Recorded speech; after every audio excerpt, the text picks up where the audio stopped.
Hello friends, આપણે જે ગુરુત્વાકર્ષી અચળાંકની વાત કરી લીધી, ત્યારબાદ પૃથ્વીના ગુરુત્વથી ઉદ્ભવતો પ્રવેગ શોધવાનો છે. ક્યાંથી પૃથ્વીનું ગુરુત્વ છે ત્યાંથી ઉદ્ભવતો પ્રવેગ શોધવાનો છે. એટલે કે એનામાં પ્રશ્ન આ રીતે હોઈ શકે કે પૃથ્વીની બહાર અને અંદર આવેલા બિંદુઓ માટે ગુરુત્વ પ્રવેગ માટેનું સમીકરણ મેળવવું. બરાબર. તો બહાર અને અંદર આવેલું છે એના માટે ગુરુત્વ પ્રવેગનું સમીકરણ મેળવવાનું હોય તો ધારો કે મારી પાસે જે પૃથ્વી છે એક ગોળ છે એવું ધારી લઉં છું. શું કે મારી પાસે જે પૃથ્વી છે કેવી છે? ગોળ છે. આ ગોળાને બધા સમકેન્દ્રી કવચોને બનેલો ધારી શકાય. એટલે કે હવે જે પૃથ્વી છે એ જે ગોળો બનેલો છે એ કેવો છે? તો સમકેન્દ્રી ગોળાકાર કવચોનો બનેલો છે.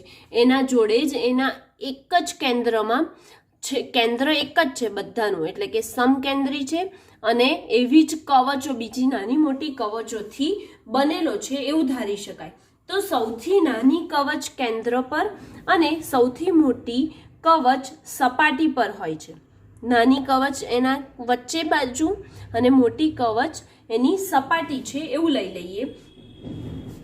તો સૌથી પહેલા લખીએ આપણે કે પૃથ્વી છે, પૃથ્વીને ગોળ ધારો. હવે એને ગોળ ધારી લીધા પછી શું કરીએ કે આ ગોળા જે છે એ બધાના કેન્દ્રો સમાન છે અને એવી ગોળાકાર કવચો બનેલી છે એવું ધારી શકાય. તો આ ગોળો અથવા તો આ ગોળાને બધા સમકેન્દ્રી ગોળાકાર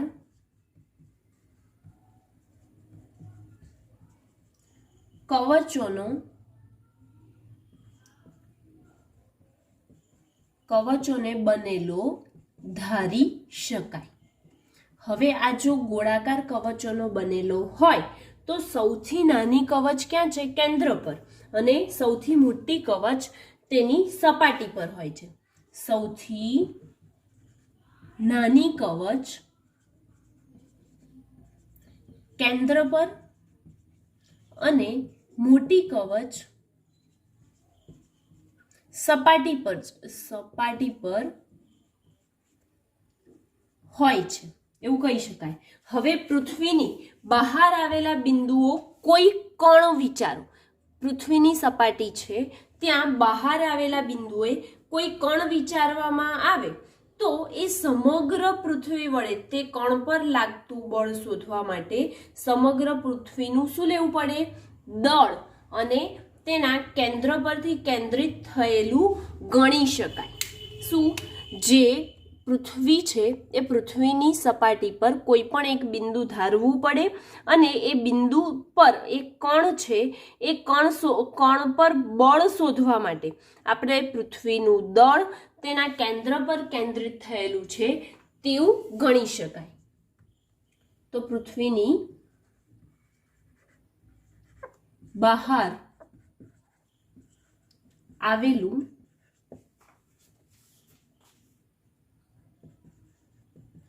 આવેલ બિંદુએ, એવું લખો ને, આવેલ બિંદુએ કોઈ કણ વિચારીએ અને એ જે બહાર આવેલો કણ છે એ સમગ્ર પૃથ્વી વડે તે કણ પર લાગતું બળ શોધવા માટે, આખી પૃથ્વી છે એના ઉપર લાગતું બળ શોધવા માટે આપણે તે કણ પર, સમગ્ર પૃથ્વી વડે કણ પર લાગતું બળ શોધવા માટે પૃથ્વીનું દળ ક્યાં કેન્દ્રિત થયેલું છે? કેન્દ્રમાં કેન્દ્રિત થયેલું ગણી શકાય. હવે જો એ કેન્દ્રમાં કેન્દ્રિત થયેલું છે એવું માની લઈએ તો પૃથ્વીના અંદરના બિંદુ માટે પરિસ્થિતિ જુદી જુદી હોઈ શકે એ દર્શાવેલી છે. તો હવે પૃથ્વીનું જે અંદરનું બિંદુ છે, ધારો કે અંદરનું બિંદુ P છે અંદર બાજુ, તો બહાર બાજુ એની ત્રિજ્યા આરી થશે અને નાના બિંદુ માટે એની ત્રિજ્યા આર છે. તેવી જ રીતે એમનું નાનાનું દળ એમ છે અને મોટાનું દળ શું ધારી લઈએ? એમ ઈ છે એવું ધારી લઈએ. તો અહીંયા લખી શકાય કે એમ ઈ દળ અને આરી ત્રિજ્યા ધરાવતી પૃથ્વીની સપાટીથી ડી ઊંડાઈ પર આવેલ ખીણમાં દળ એમ રહેલું છે. એમ ઈ દળ અને આર ઈ ત્રિજ્યા ધરાવતી પૃથ્વીની સપાટી જે છે, આ પૃથ્વીની સપાટી ગણીએ છીએ ને આપણે, તો એમી દળ અને આરી ત્રિજ્યા ધરાવતી પૃથ્વીની સપાટીથી કેટલી ઊંડાઈ લઈએ છે? ડી જેટલી. આ બંને વચ્ચેનું અંતર આપણે ડી આપ્યું છે, માટે સપાટીથી ડી જેટલી ઊંડાઈ પર આવેલ ખીણમાં દળ એમ રહેલ છે. ખીણમાં કેટલું દળ છે? એમ રહેલ છે. એ જે શેના પર છે? બિંદુ પી પર અથવા તો કણ પી પર છે.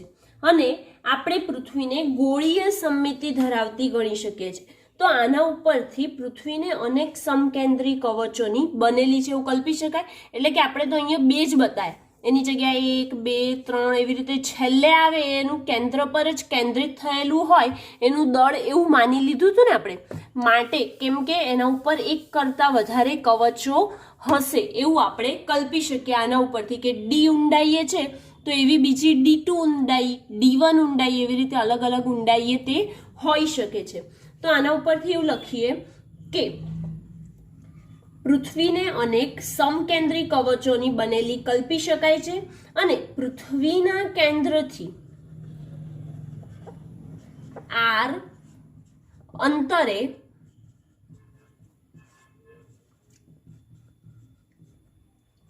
P બિંદુએ એક બિંદુવત દળ કેટલું છે? બિંદુવત દળ M છે. બરાબર. તો હવે P બિંદુની જોડે એની ગોળાની ત્રિજ્યા કેટલી થઈ જાય છે? R થઈ જાય છે. અને સપાટીથી કેટલી થઈ જાય છે? R જેટલી ત્રિજ્યા થઈ જાય છે. તો આપણે જોઈ શકાય છે કે R જે છે એ નાનો છે. કોના કરતાં? જે પૃથ્વીની સપાટી છે એની ત્રિજ્યા કરતાં એ કેવો છે? નાનો છે એવું આપણે જોઈ શકીએ છીએ. તો આના ઉપરથી એવું પણ કહી શકીએ કે P બિંદુ R ત્રિજ્યાના ગોળાની સપાટી પર છે અને R કરતાં વધુ ત્રિજ્યા ધરાવતી કવચો માટે P બિંદુ અંદર રહેલું છે. કહી શકીએ ને કે R અંદર છે તો એનાથી મોટી જે ત્રિજ્યા ધરાવતું હશે એનાથી જે આપણું R અંતર છે કેવું છે? એના કેન્દ્ર સાઈડ રહેલું છે અથવા તો ગોળાની સપાટીથી અંદર બાજુ છે એવું કહી શકાય. તો આપણે લખી લઈએ પહેલા, પછી એને ગાણિતિક સ્વરૂપો તારવીશું. P બિંદુ R ત્રિજ્યાના ગોળાની સપાટી પર છે. હવે જો એ ગોળાની સપાટી પર હોય તો એના R કરતાં વધુ ત્રિજ્યા ધરાવતું હોય તો એ R ત્રિજ્યા કરતાં વધુ ત્રિજ્યા ધરાવતી કવચો માટે P બિંદુ ક્યાં ગણી શકાય છે? અંદર બાજુ છે એવું ગણી શકાય. તો P બિંદુ અંદર રહેલું છે. આથી આ કવચો P પાસે રાખેલા દળ M પર બળ લગાડતા નથી. જેવી રીતે સળિયામાં જોયું હતું ને ગુરુત્વીય અચળાંકમાં, એવી જ રીતે અંદર બાજુ સળિયા પર બળ નહોતું લાગતું. એવી રીતે જો P બિંદુ છે અને એના ઉપર દળ M રહેલું હોય અને તેની ત્રિજ્યા ઓછી હોય એટલે કે અંદર બાજુ રહેલું હોય તો તેના પર બળ લગાડતા નથી. હવે જો એ બળ ના લગાડતા હોય તો P પરના કણનું દળ કેટલું છે? M છે. R ત્રિજ્યાનો ગોળો છે ત્યારે ગોળાનું દળ mr થશે. કેટલું થઈ જાય? ધારો કે એ ગોળાનું દળ mr લઈ લો અથવા તો સ્મોલ m લઈ શકો છો. તો p કણ પરના પૃથ્વીના કેન્દ્ર પર લાગતું બળ કેટલું થઈ જશે? પૃથ્વીના કેન્દ્ર પર લાગતું બળ F બરાબર, આપણે જે સૂત્ર લખીએ છીએ તે જ સૂત્ર, કેટલું થાય? F બરાબર G. શું છે? બહારનું બળ કેટલું છે? એની ત્રિજ્યા જો અહીંયા હોય તો એના ઉપર લાગતું બળ mr અને એના ઉપર લાગતું બળ m અપોન કેટલું થશે? એમના વચ્ચેનું અંતર કેટલું છે? r જેટલું છે, માટે r² જેટલું થાય. ક્યારે? જ્યારે p પરના કણનું દળ m અને r ત્રિજ્યાના ગોળાનું દળ mr હોય ત્યારે p પરના કણના કેન્દ્ર પર લાગતું બળ F બરાબર Gmrm અપોન r² જેટલું થાય છે. તેવી જ રીતે પૃથ્વીની ત્રિજ્યા કેટલી છે? re છે અને પૃથ્વીને નિયમિત ઘનતા ધારી શકાય ત્યારે તેમની વચ્ચે એનું દળ કેટલું છે? me જેટલું છે. તો એના ઉપરથી પૃથ્વીનું દળ આપણે તારવીએ. ઓકે, તો હવે એને ગાણિતિક સ્વરૂપે આ સૂત્રને ધ્યાનમાં લઈને ગાણિતિક સ્વરૂપે આપણે મેળવીશું.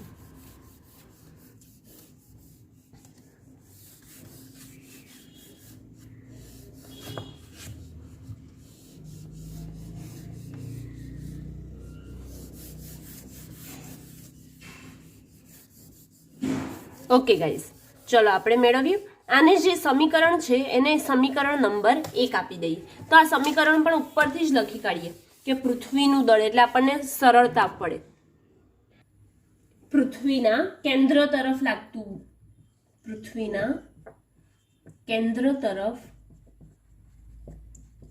લાગતું બળ કેટલું લખ્યું તું? F બરાબર Gmrm અપોન r² અને આને સમીકરણ નંબર 1 આપ્યું હતું, તો 1 આપી દઈએ. હવે આપણે મેઇન મુદ્દા પર આવીએ. તો પૃથ્વીની ત્રિજ્યા જે છે એ ટોટલ સપાટીથી કેટલી લીધી છે? re જેટલી લીધી છે. કેન્દ્રથી અંતર re જેટલું લીધું છે ને, માટે લખી શકીએ કે પૃથ્વીની ત્રિજ્યા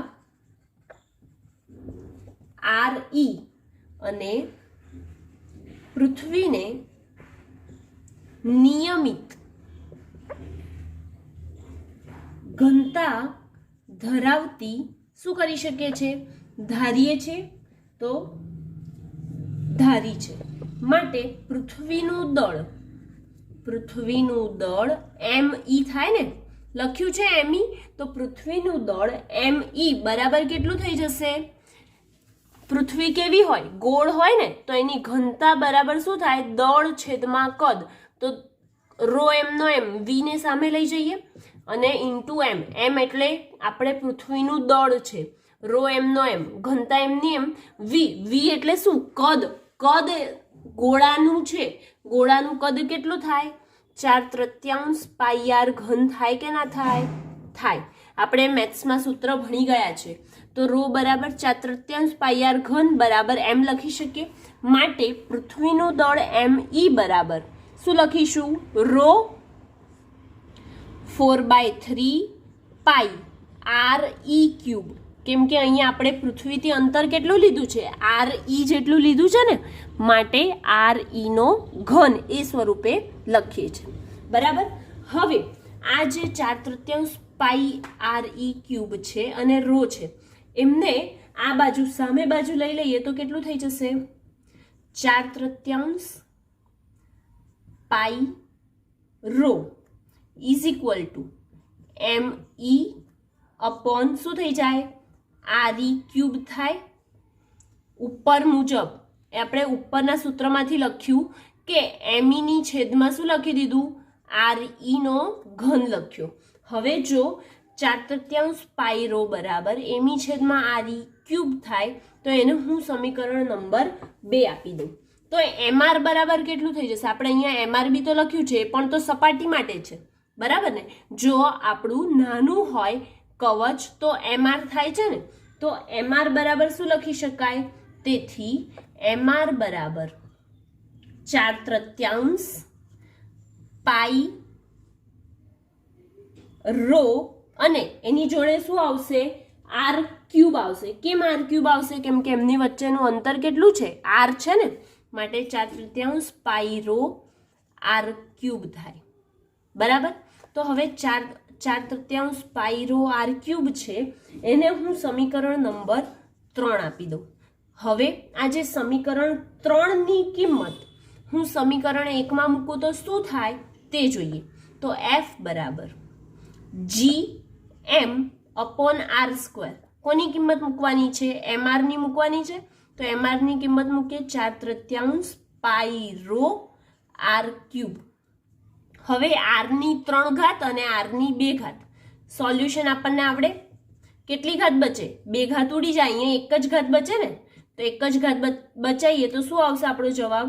કે 4/3 GM પાઈ રો ઇન્ટુ આર થાય. બરાબર. તો એને જો વ્યવસ્થિત ગોઠવી દઈએ તો શું થઈ જશે? F બરાબર GM 4/3 pi row into R બને. હાને હું સમીકરણ નંબર 4 આપી દઉં. અહીં સુધી સમજમાં આવ્યું?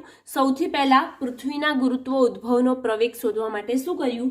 તો જે આપણો કેન્દ્ર છે એનામાં કેન્દ્રિત થયેલું દળ ધારી લીધું, અને એ જે કેન્દ્રો છે એ કેવા છે? કવચ બને છે ત્યારે સમકેન્દ્રી છે, એટલે કે દરેકનું કેન્દ્ર એક જ છે. તો અહીંયા આપણે એવા 2 લીધા, તો એક સપાટી છે અને એક કેન્દ્ર પર છે. તો હવે જે સપાટી પર છે એના ઉપર કોઈ કણ છે અને એનું બિંદુ P છે, એને આપણે દળ M છે, એ કણનું દળ M છે અને તેનું કેન્દ્રથી અંતર R છે. એવી જ રીતે સપાટીનું અંતર RE છે કેન્દ્રથી, અને તેનું દળ કેટલું ધારી લીધું? ME ધારી લીધું. બરાબર. તો પૃથ્વીના કેન્દ્ર તરફ લાગતું બળ આપણે લીધું કેટલું? જ્યારે એ સમકેન્દ્રી હોય છે ત્યારે પૃથ્વીના કેન્દ્ર તરફ લાગતું બળ GMRM અપોન આર સ્ક્વેર ધાર્યું, અને એના ઉપરથી આપણે એનું પૃથ્વીનું દળ શોધ્યું. કોનું? પૃથ્વીનું દળ શોધ્યું. અને પૃથ્વીના દળ શોધ્યા બાદ MR એટલે કે શું? તો આર ત્રિજ્યાનો જે ગોળો છે એનું દળ. આર ત્રિજ્યાનો ગોળો છે એ આખા ગોળાનું દળ આપણે કેટલું લીધું હતું? MR લીધું હતું. તો MRની કિંમત આપણે શોધી કાઢી. જે પૃથ્વીનું દળ શોધ્યું એના ઉપરથી MRની કિંમત શોધી અને એ કિંમત સમીકરણ 1માં મૂકી. બરાબર. હવે સમીકરણમાં 1માં મૂક્યા બાદ આપણે જો ઇક્વેશનને અરેન્જ કરીએ, એટલે કે આખું વ્યવસ્થિત ગોઠવીએ, તો આપણને શું મળે છે? GM 4/3 pi row into R મળ્યું. બરાબર. હવે આગળનું સ્ટેપ કરીએ આપણે. તો શું થઈ જશે? GM 4/3 પાઈ રો આર છે, એમાં સમીકરણ 4માં 2ની કિંમત મૂકતા, સમીકરણ 4 છે એમાં 2ની કિંમત મૂકીએ. 4/3 પાઈ રો છે એની કિંમત આપણે અહીંયા મૂકીએ. ઓકે. કેમ આવું કર્યું હતું એ આપણને સમજમાં આવી ગયું કે 4/3 પાઈ રો પાછળ આવવાનું હતું, માટે આપણે એની કિંમત અહીંયા મૂકી શકીએ. તો સમીકરણ 4માં સમીકરણ 2ની કિંમત મૂકતા, હવે કિંમત મૂકીશું તો શું થાય છે જોઈએ. તો F બરાબર શું બને છે? F બરાબર GM 4/3 pi rho is ME by RE cube થાય. ઓકે. હું થોડુંક સર્કલ ભૂસી કાઢું છું, મારી પાસે જગ્યા નથી માટે. 4/3 ME RE ક્યુબ, અને એની ઇન્ટુ શું આવી જશે? R આવશે. ઓકે. તો F બરાબર GM ME upon RE cube R મળ્યું. હવે આને અરેન્જ કરીએ ઇક્વેશનને અરેન્જ કરીએ તો શું મળશે? GM ME upon RE cube into R મળે, અને આ જે મળ્યું એને હું સમીકરણ નંબર 5 આપી દઉં. હવે જો સમીકરણ દર્શાવે છે કે R is less than RE છે, આપણે જાણતા હતા આગળ કે R જે છે એ RE કરતાં, એટલે કે પૃથ્વીની જે ત્રિજ્યા છે એના કરતાં કેવું છે? ઓછું છે.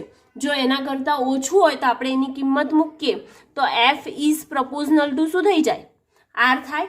તો F ઇઝ પ્રપોઝનલ ટુ R થાય, તો એના માટે જો પૃથ્વીના કેન્દ્ર માટે ગુરુત્વ બળ, પૃથ્વીના કેન્દ્ર માટે ગુરુત્વ બળ F બરાબર કેવું થઈ જાય, વચ્ચે કેન્દ્રમાં બળ લાગતું નથી, આપણે જોયું હતું ને, તો F 0 થાય તો R પણ કેવો થઈ જશે, 0 થઈ જશે. તો F બરાબર 0, R બરાબર 0.